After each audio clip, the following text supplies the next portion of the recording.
Alright guys, in this video we're going to be installing and just getting started with SQL and databases.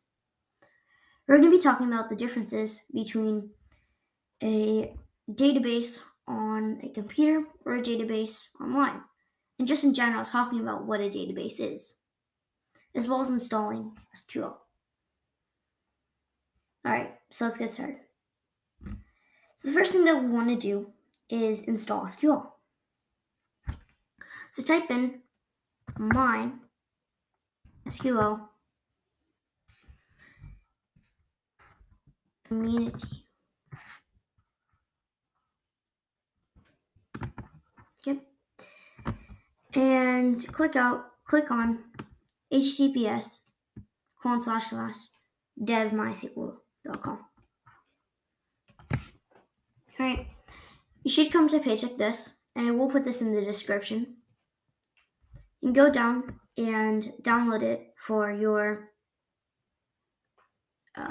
CPU or your computer, right? So for now, let's go to the download page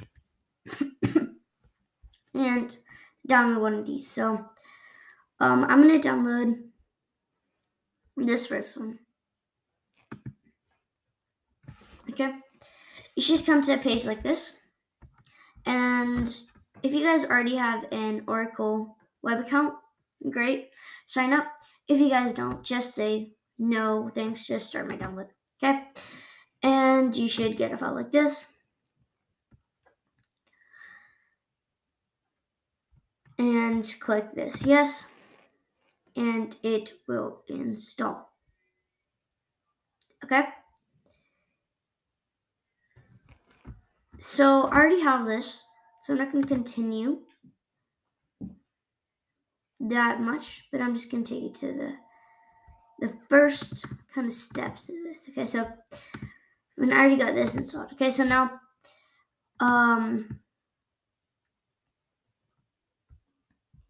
I'll click next, and actually I already installed it, so it's not going to allow me to show it to you, I don't think. So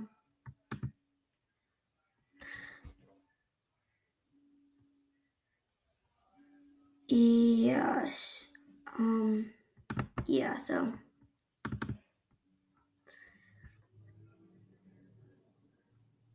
sorry guys, 1 second. Quick, okay. So just it should have some buttons called like start the dev download. So just click on that. I'm gonna get started. But anyways, let's talk about databases now. This is pretty much the point of the video.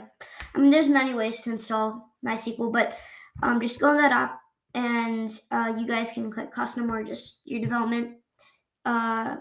If you guys have an instructor or someone who understands, you can just get advice for the type that you're trying to go to, right? For this video, all you're going to need is just the developer's package, but if you guys want to make custom, feel free to do so. All right, but now let's talk about databases, right? So what is a database? So just pause the video and try to think about what is a database. All right. So database is a collection of any related things, right? That's the definition. What does that mean? Okay, so I'm just going to list a few things that a database could be. Okay. So something that may pop into our heads if you've programmed before is maybe like a user database, right? For example, Amazon's, or yeah, let's just say Amazon's, right? So Amazon's user database, right? And keep in mind that this database stores trillions of pieces of data. So just think about that. Trillions of pieces of data. So And we'll be going a little bit forward on this topic later. Okay? Now let's talk about some things that are databases. So let me just title this if you guys are taking notes. Right, so what? Yep. And you also hear this as DB sometimes. So DB. I just do there. Database. DB. Okay. So Amazon's user database. All right. That's probably a pretty common one if you guys maybe thought of that, or any company's user database, right? That's where they store their data for all your guys' data, so they can like log into your account. That's probably the most basic thing. But databases can also be phone books, shopping lists, kids in your class, right? So a phone book is a database in which it has related phone numbers, right? I mean, we don't see them. I mean, maybe if you go to a hotel or something, or not a hotel, like a resort. I mean, like I've gone to some resorts that have like phone books, but like not really for everyone's phone, but just like the people in the hotel, if you want to call them. But like nowadays, we don't really see phone books. So a better example is a shopping list, right? If you have a shopping list, you follow the shopping list. It has related data in which all the data on it is in that store, or the items that you need to buy. Okay. And our fourth example is kids in your class. So it could just be writing down all the names of your class, of the kids in your class. I mean, you probably don't have it written down, but even if it's in your mind, that's still a database. It's still a collection of related things, okay, or related data. So kids in your class. Okay, so I'm gonna keep this up for a bit in the corner. Okay, now let's talk about where databases can be stored, right? So we kind of talked about this a little. So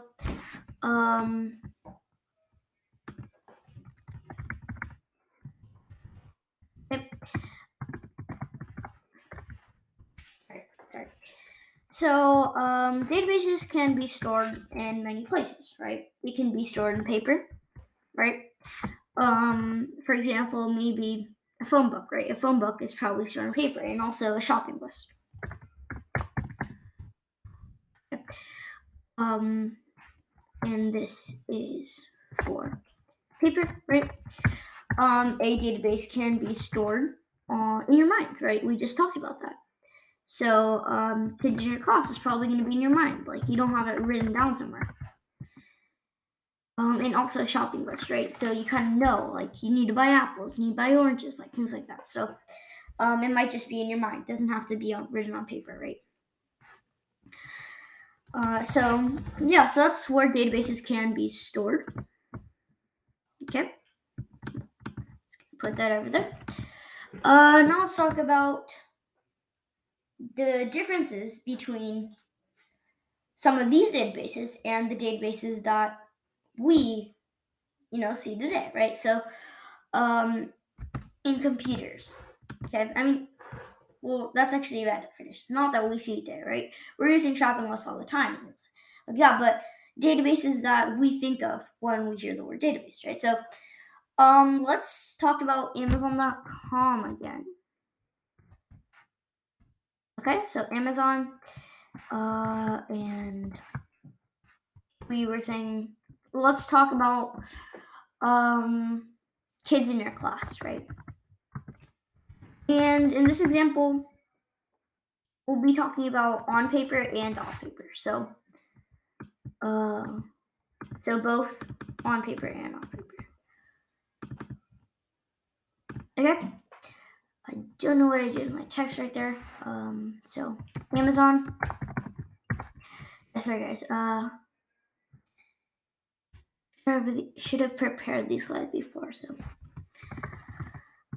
in your class, I just want to write these down so you guys so I can send you guys this, or like take a screenshot so I can share it with you guys. Maybe if you guys want to look at it. All right, anyways, so let's look at Amazon first, right? Because it's first on the list. So Amazon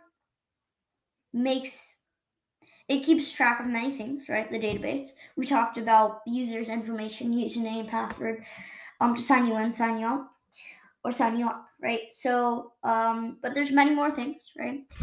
It keeps track of products, right?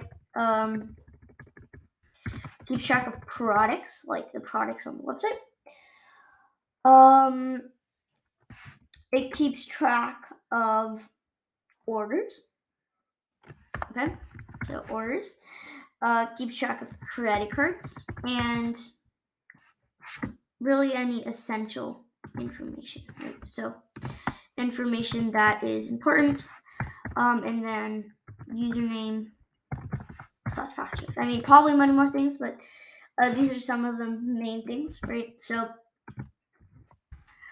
yeah. So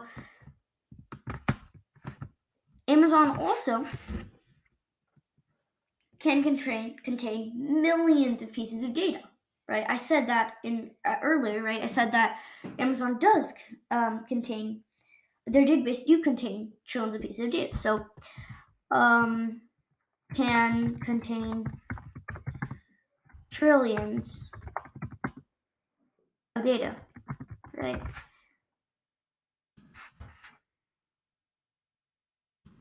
Okay. And yeah, so those are kind of the main things. And another thing that's pretty important to Amazon is their security, right? So, there's a lot of hackers, and this is very, very, I guess, information that is not supposed to be shared with the public, right? Forgetting the word, but right, credit cards and things like that. Credit cards are just noticed. Right. So credit cards and things like that. This is very important information, and that cannot be shared with the public. So if someone gets your credit card, then they can use your credit card and they can spend your money, right? So that information is not supposed to be shared with anyone. So it has to be a secure place where this data is being stored, right? You're not just gonna write your credit card on a piece of paper and carry it everywhere, or not write your credit card. Sorry, like write your credit card number on a piece of paper and carry it everywhere, or like drop it on the ground, right? So that's not something that you're gonna do. So has to also have security, right? So it has security. Okay. Now, kids in your class. Let me make this much bigger so we have much more room. Now, kids in your class, that data is not very important, right? I mean, its sole use is really to keep track of the kids in your class, right? I guess. So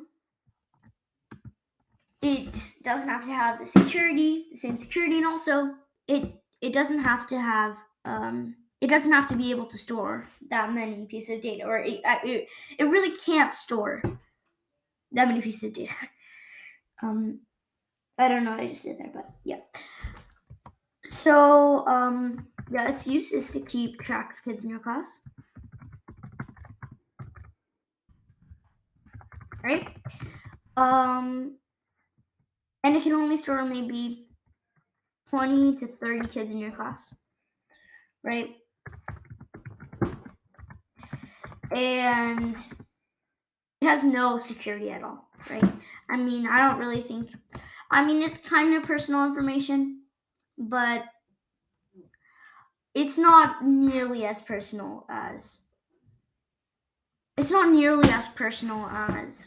credit cards and things like that. So, and it doesn't have security, so no security. Okay, so I hope you guys got the difference between a computer database, and one on paper or in your mind. So To sum it all up for this video, a database is any collection of related things. Databases can be stored in many places: paper, your mind, computers, right? And computer databases keep track of many more things. They can keep track of many more things. They can contain trillions of pieces of data. Well, if they're good, and they can they have security. And comparing a database in your mind or on paper can only keep track of so many pieces of data and has no security. So there's some I guess spelling errors and things like that, grammar. So like here put 2/3, but hope you guys understood the point of what this video is trying to say. It was mainly talking about what a database is, and that databases not only are in computers but can be anywhere around you.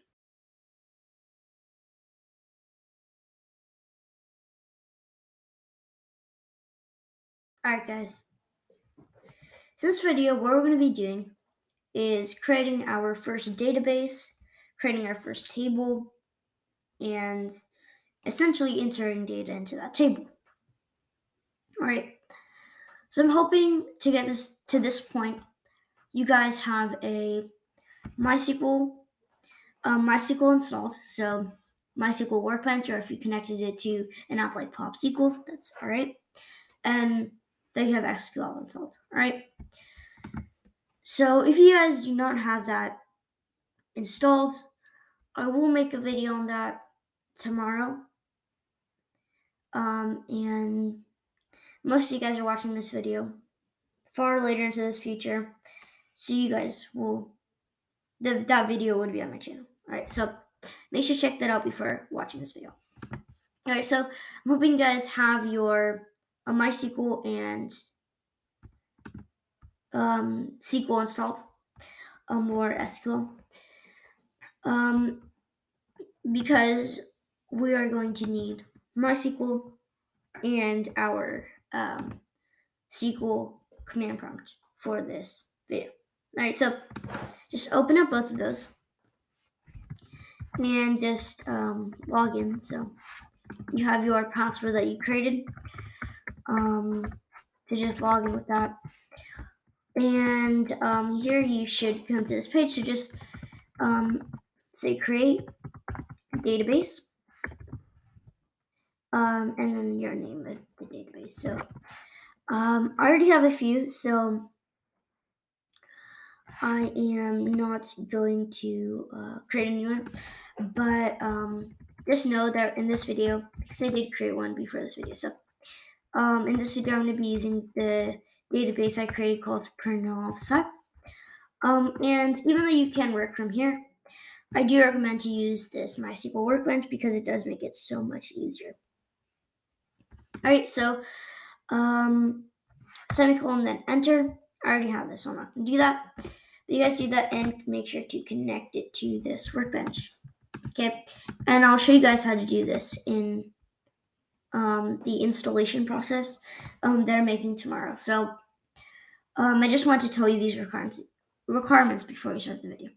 All right, so I hope you're at a stage like this in your MySQL Workbench and it's already connected. Okay, because this is where we're going to build upon.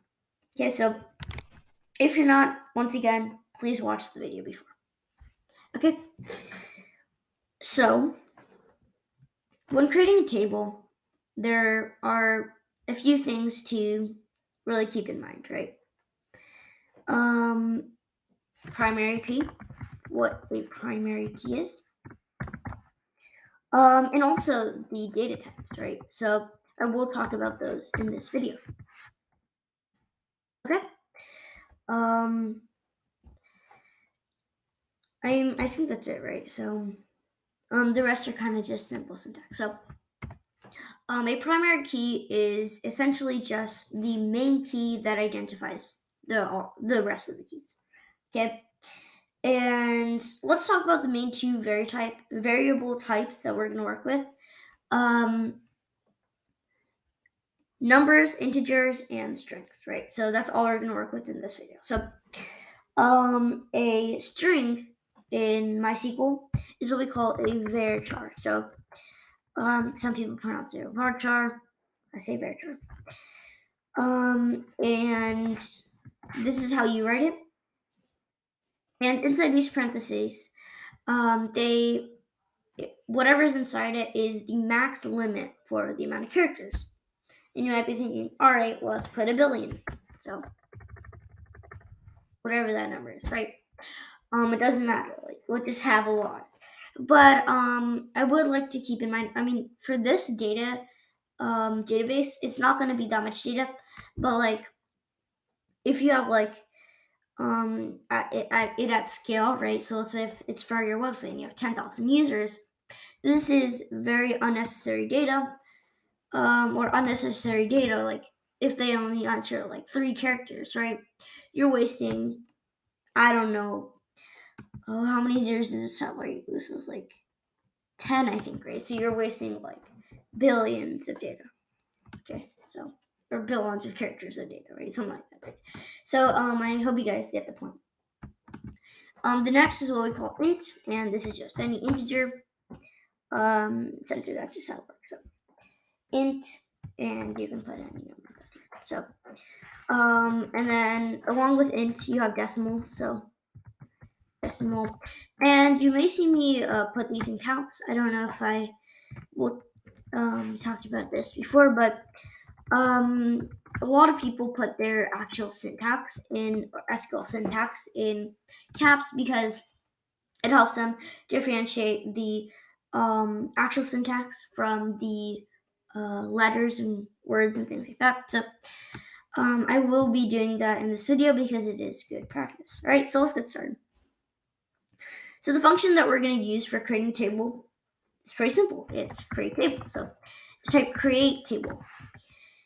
Now what we need to do is we need to say put our database name. So you'll see this a lot. So Pranav Sai is this one, whatever you call it yours, just put that, and then the name of the database.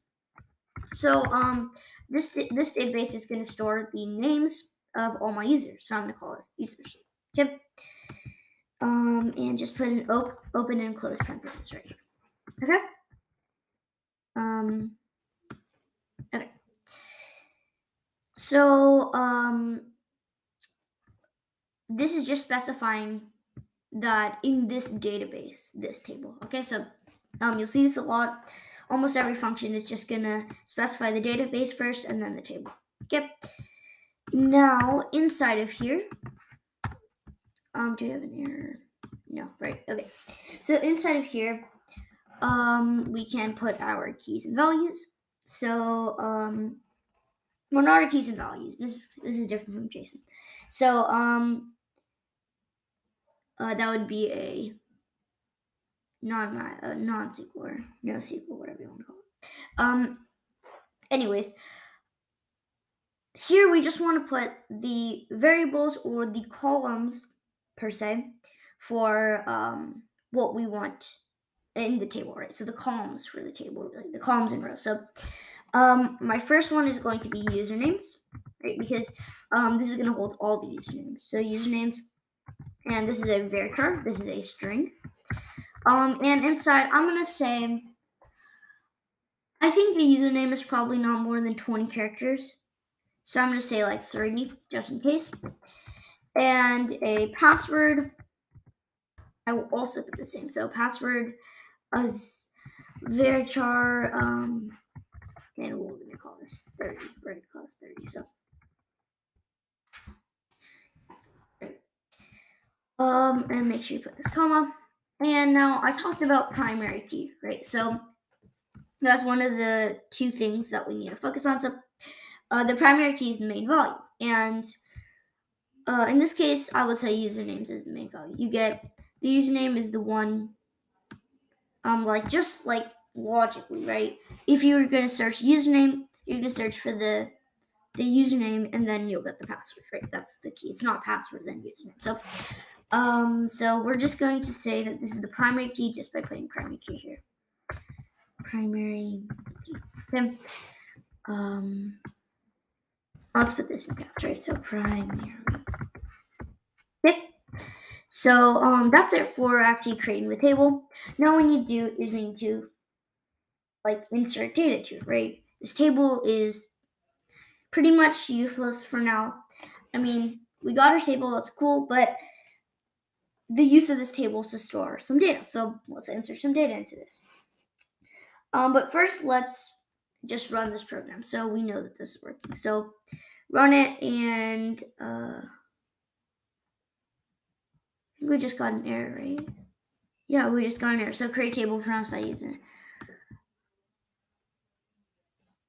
Oh, yeah, this is just because I already have this table before. So I'm just going to call this users one for now. So let's run this, and we're good. So 0 rows affected. That's nice. Like, we haven't really added any data. So now let's do that. So to insert data, it is pretty straightforward. We just need to put insert data, or insert into Pranav side, or this is the database, right? So you always have to specify what the database and then the table. Users, values, okay?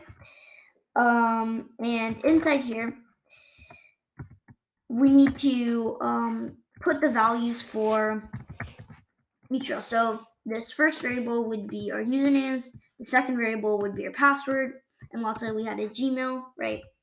So Gmail, then this would be the third. So you have to go by order. So this one's the first one, this one's the second one, okay? And I'm just gonna insert Pranav as my password, and Sai as my, oh, well, no, Pranav is my username and Sai is my password. Sorry. And then just semicolon here, okay? That's about it. So let's run this project, and it should say like 1 line affected. Okay, so 1 row affected. Now let's add some more data into this. So maybe next I'm gonna put like brother, so Rohan inside. 1 row affected. All right, great.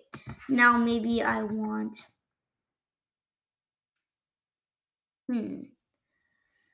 maybe I want magnitudo, and or never mind. I think this is good enough for now, right? So nothing for now, right? So we'll just do this one code. And now let's show this table, right? So how we do this is we say select caps. Always remember caps lock. Select asterisk. So you'll notice in almost every programming language, it's pretty, well, I think it's all from programming language. I think this is universal, right? So this asterisk means like all, everything. So maybe you'll see like if you watch any of my tkinter videos or Python tutorials, it's from tkinter import all, and I just say all here and I don't say asterisks. Well, that's because you can use them interchangeably. So select all from, and then our table. So this is just going to show everything from this table. So I mean, we could just show one thing, so we could just say like usernames or passwords, but let's just show the whole table. So from, and then Pranav Sai dot user one. And let's run this. So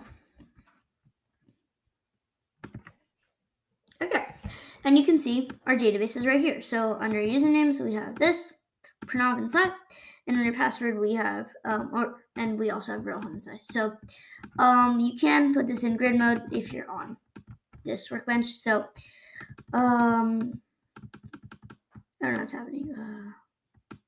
Worked before.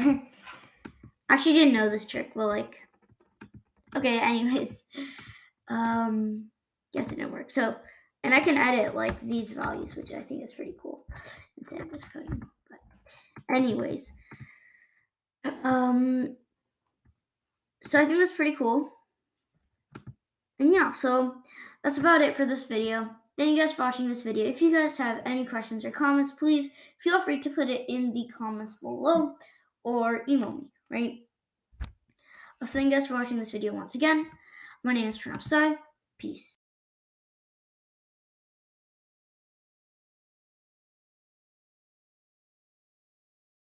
Alright guys, so this video we're going to be essentially learning how to do some cool commands that allows us to make our table better, cleaner, neater. Alright. So the first thing I want to talk about is deleting a table, because we didn't talk about this in the last video. So before we even carry on with the 4 things that we're going to learn in this video, let's talk about how to delete table. All right, so how we do this is we just say drop table, and then the name of the table. So .users in this case. Okay, then we run this. The table is deleted. You can see that the table has been deleted. Here 0 is affected,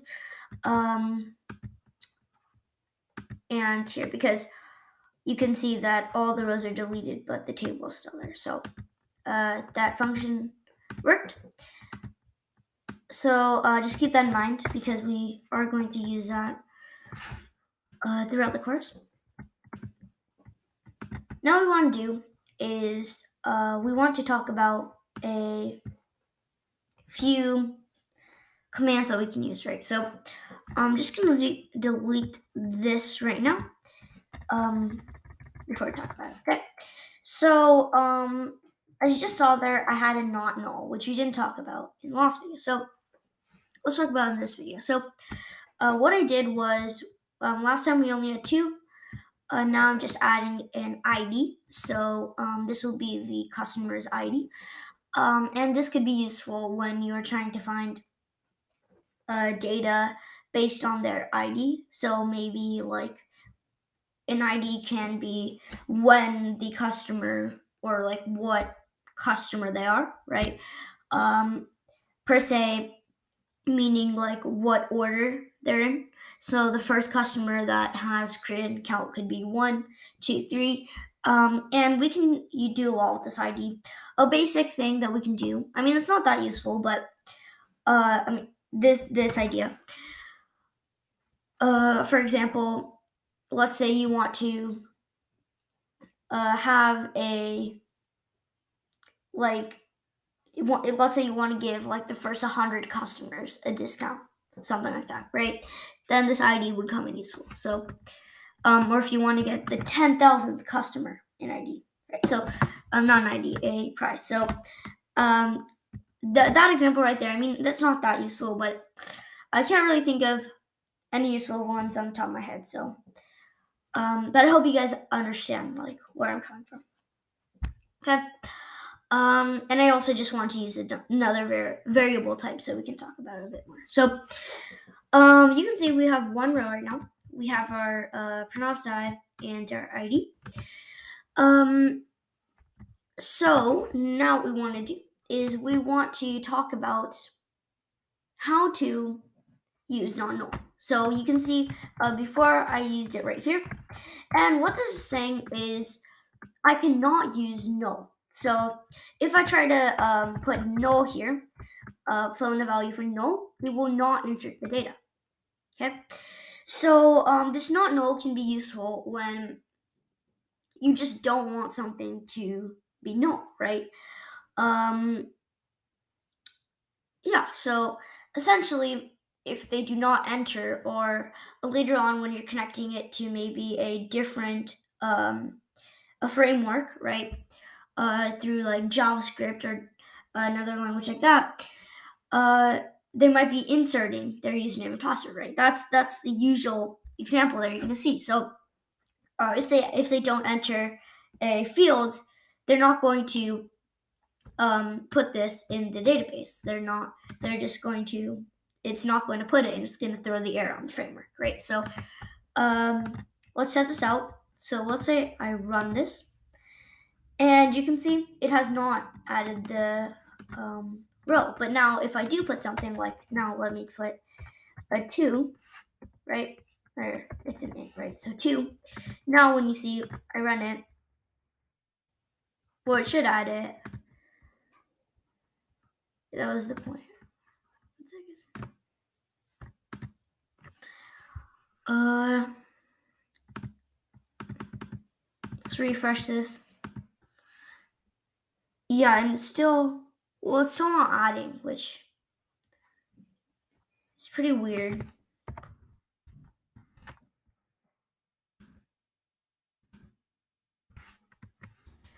Okay. Oh wait, maybe they have to be unique. The primary key has to be unique, so there cannot be another one of the primary key. So that was it. Now it should work. Okay, so you can see it's added the key. So I just made that small mistake there.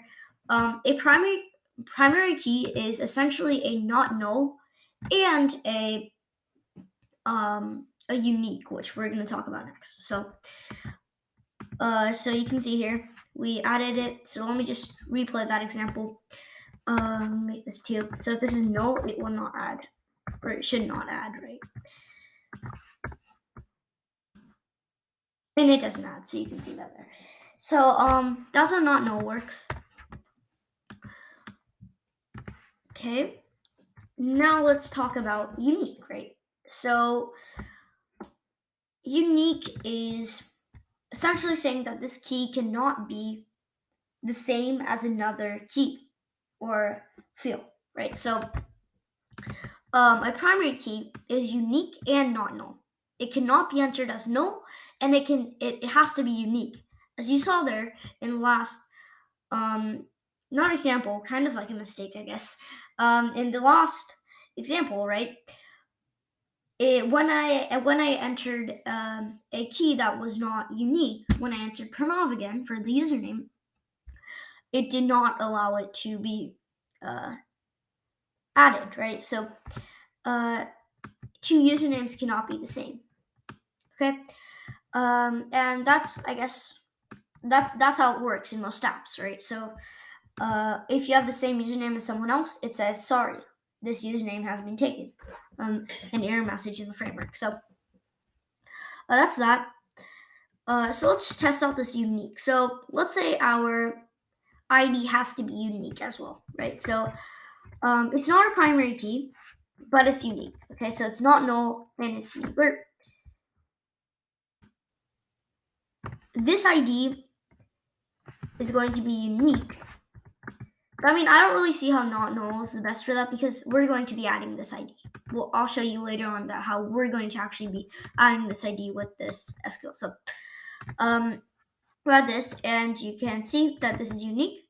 But if I add a ID that's not unique, so let's say I put 2 again, and I run this, it doesn't add on. Oh, well, look at this.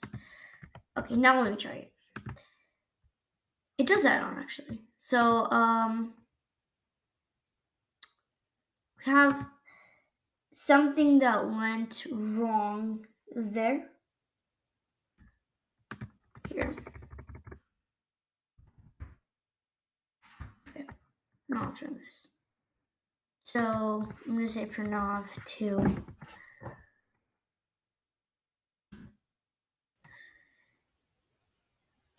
And I don't think it added on, right? Because I added Pranav 2. Actually, it did add on. I think, wait, let me put Pranav 5 so I know. Okay, so it did add on, which, oh wait, that's the problem. Row column. Yeah, here, mate. Might not work. Oh, wait, that's what I did wrong. Okay, so it's gonna work for varchar, right? So I think it should be just for varchar. So let's say Pranav 6 and 2, right? So when I run it, it adds, which is because two's okay. Yeah, wait. That's pretty weird. It should either throw us an error or not even have the chart. Okay. I guess I'll come back to this later. Sorry for the background noise, by the way. So, anyways, I'll come back to this later. Really sorry about that. Try to fix the error. It's probably a really simple one, and you'll just be looking at it, and you're like, how did he not guess that? All right, so let's talk about the next one. Sorry about that, by the way. So I'm just going to drop this table because I added a lot of unnecessary data, so just like it to be clean for now.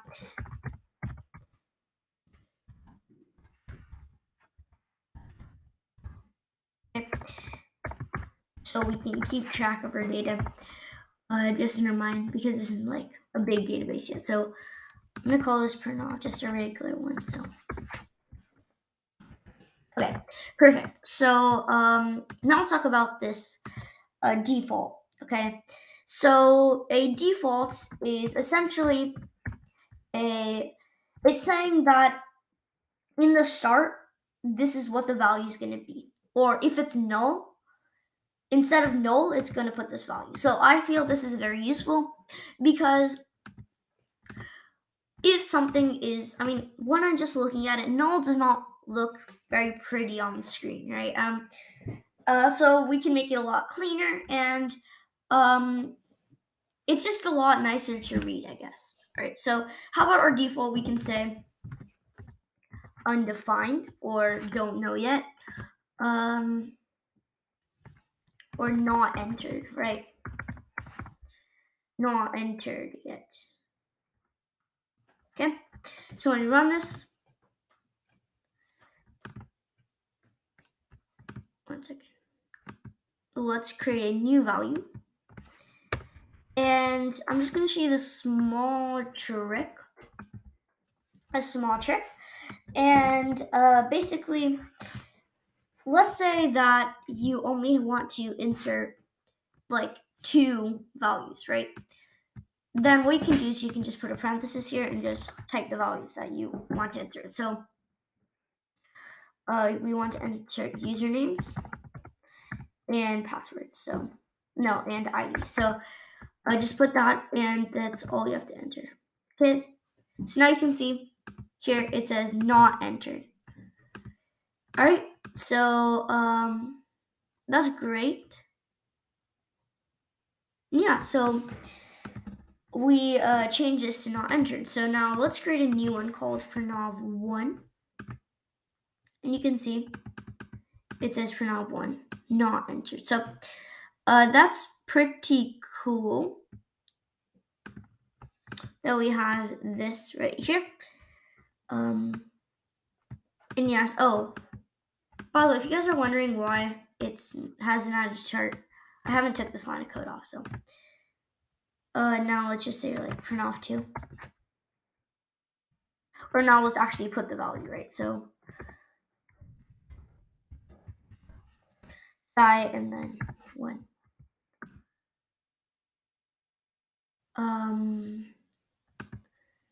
What happened there?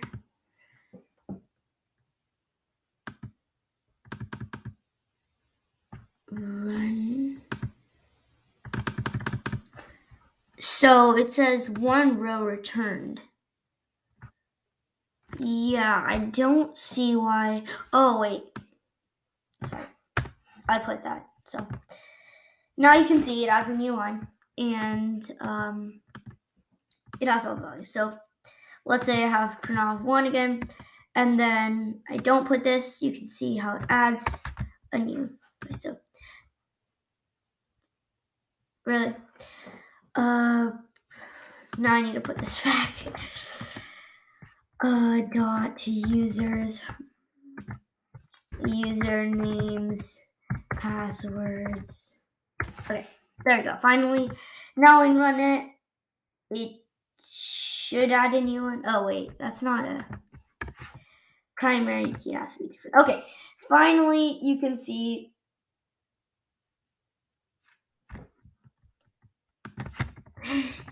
Sorry guys. finally, you can see it adds, wait, did I do this wrong again? I need a primary key. Okay, this is the last one, guys. Finally, you can see it adds this. So, perfect. So that's that. And now let's get on to our last topic or command that we are going to use. And this is our auto increment. Okay? All right. So as we might have talked about earlier, our ID is not going to be entered through our framework.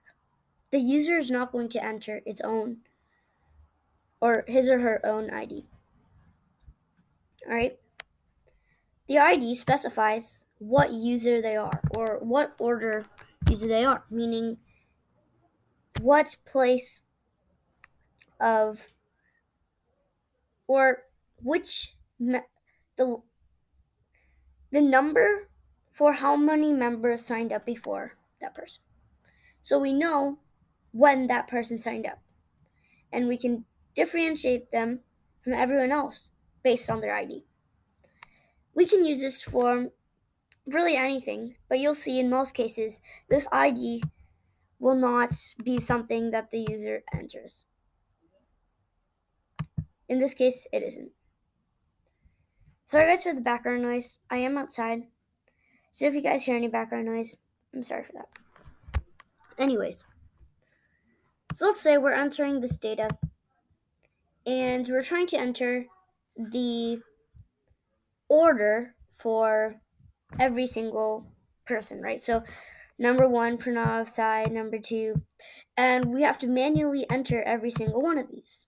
I mean, that's an easy task for 1, 2, 3 pieces of data, but, or this isn't 1, 2, 3 pieces of data, this is much more. This is, a few pieces of data, right?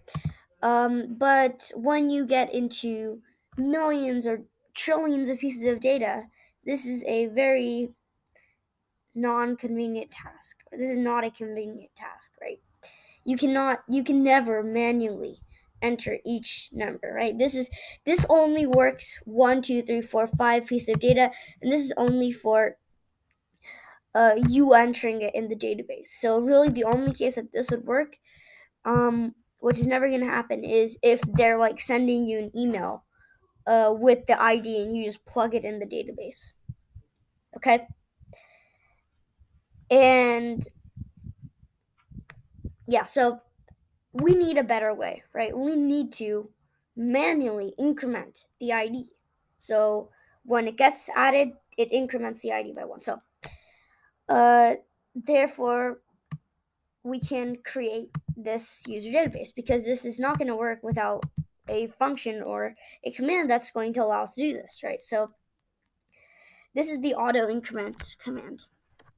All right, so this auto increment command only works on primary keys.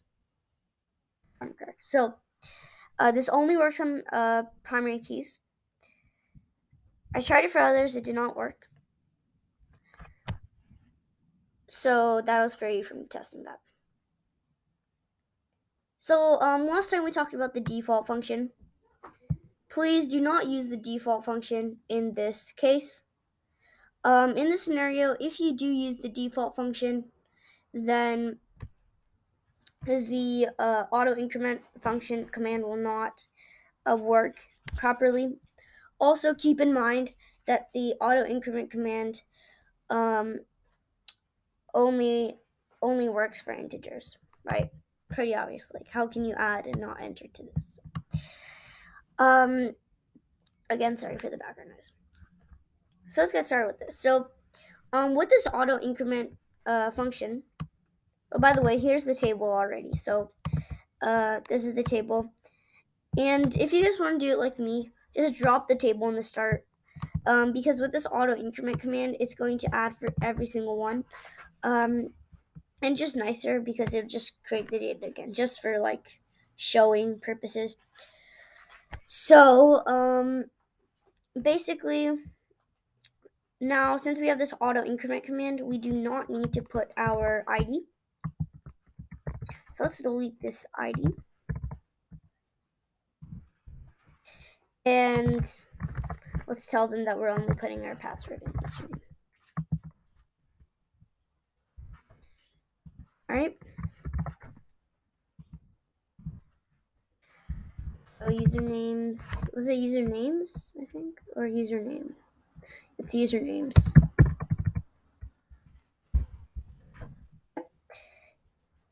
And do it for all of this data, and now let's run this.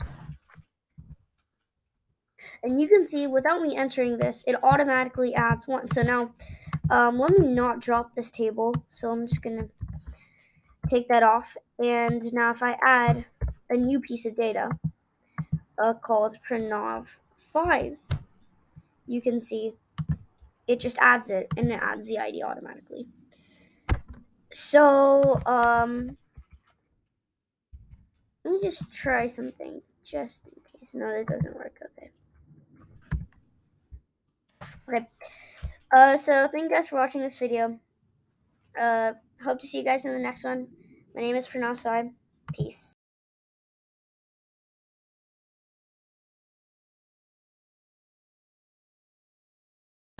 Alright guys, so in this video we're going to be talking about updating and deleting rows and columns from tables through SQL queries. Alright, so I know that's a handful, well let's get started. So the first thing we want to talk about is how to update, right? Now when we're updating, the first thing we need to talk about is what table that we're updating, right? And well, actually, before we go into that, let's talk about why you would need to update a table. I mean, for some people, it's pretty straightforward or obvious, but we'll just clarify it again, right? So an example of you updating a table would be when someone wants to change their password or their username, right? Or it's mostly passwords. Like that's what you would probably see most often. So if someone wants to change their password, right? Well, then what the database has to do is it has to look through which password they need to change, right? And they need to change it or they need to update it, right? It would not be efficient to delete all these keys and then rewrite all the keys, right? That is not efficient. Number one, when dealing with millions of pieces of data, and number two, it's just going to take a long time, right? So, I mean, both of those go hand in hand. And then also, we don't, unless right now we don't have like a framework. So, to do this, like we don't really have anywhere that we're going to store it. So, if we're going to delete the table, we need like backup. So, we're going to actually have to manually write everything out again, right? Just so far, based on what what we've done before. If we delete the table, unless we have all our keys saved there, then there's really no way that we can just get back that data, right? So, yeah. So let's learn how to update. So the first thing that we need to do is use our update query. So update, and then our table that we want to update. So in this case, we want to update users. Now we need to specify what set or row, right, that we want to update, right? So we're going to say set, and then what row. So in this case, we'll say passwords, and then we set it to something. So let's set it to Sai. All right. Now, as we see here, our Pranav password is Sai1 instead of Sai. So now he wants to change it back to Sai. So what we're going to do is we're going to specify where we want to change it in this row. So we want to change it with our ID, where our ID is 1, right? So where our ID equals 1, we want to do this, okay? All right, so now let's run this function. So first let's click that. So when we run this, it should have changed, here, wait, turn off, right? Maybe we need to specify this. And then also, instead of ID, let's use just usernames. Okay, so, because,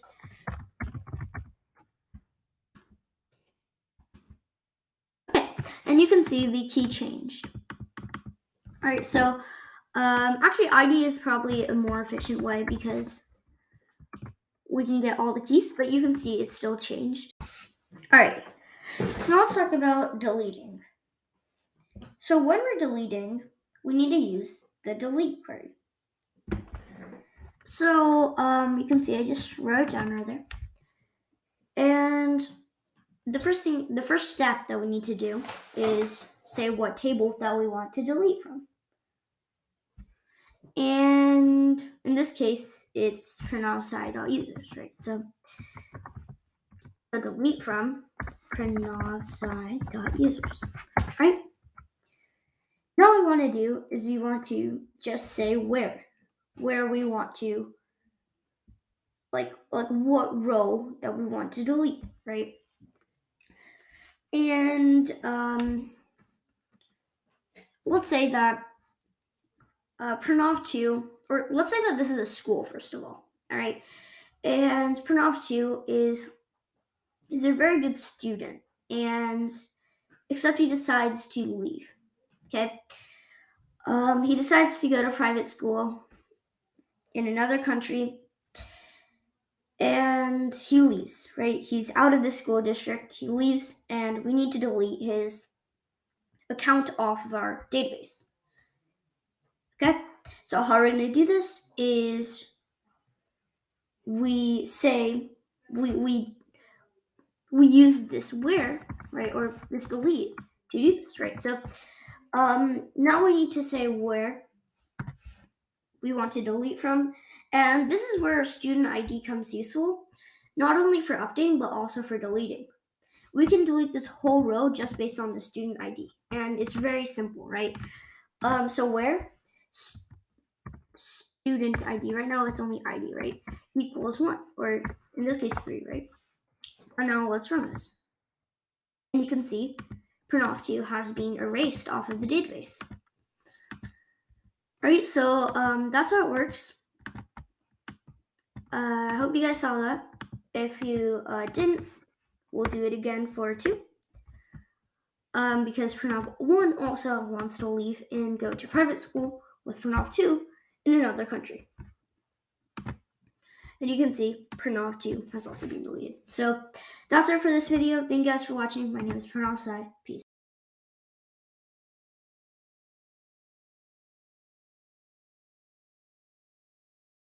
Alright guys, so this video what we're going to be doing is talking about our select query in SQL.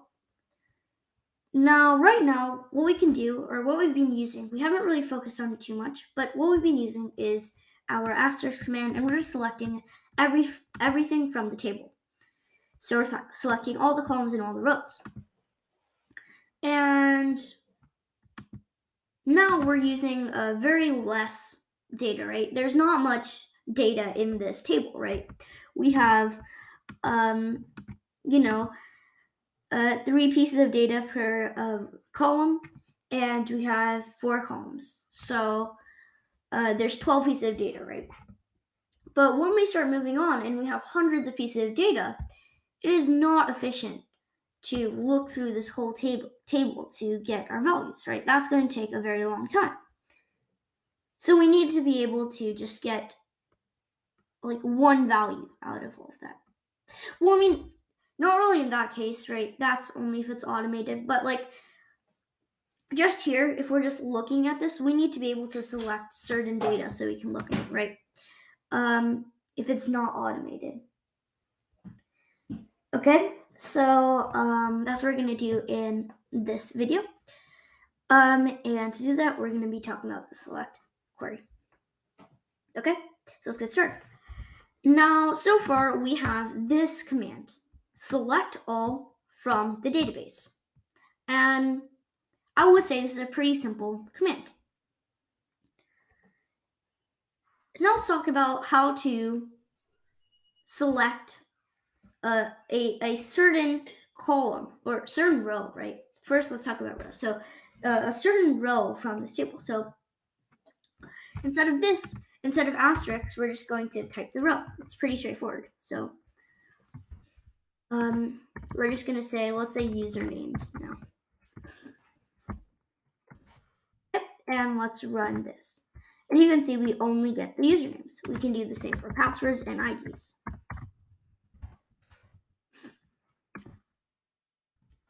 And IDs. So, right? Now let's talk about how to get a specific value or specific column. Okay, so to do this, we're going to use our where function. So after this from, we're going to say where, and then we can use our IDs once again. So where ID equals 1. 1. Right, so now let's run this and see what happens. And you can see we get our first one. We can do the same for everything else. So 4. And let's see if there's a 3, right? And there's not, so it says nothing, right? I think there's a 6, so let's try to get our 6th. And there you go. We can play around with this a little bit more and try to get a certain key in a certain row, right? So let's say where names, or first we'll select usernames, or let's say we want to get the password of a username, right? So usernames, and then we want to say where. Wait, if you want to do this, we need to look at the passwords, right? So let's say we want to find the password of Pranav, right? So where username equals Pranav, right? So that's a pretty simple command, and this will only give us. So you can see we get our. Alright guys, so thank you guys for watching this video. It's been a long journey. It took me a long time to make this course, so I hope you guys took something out of it, learned something, and are off to go with your SQL journey. Thank you guys for watching this video. My name is Pranav Sai. Peace.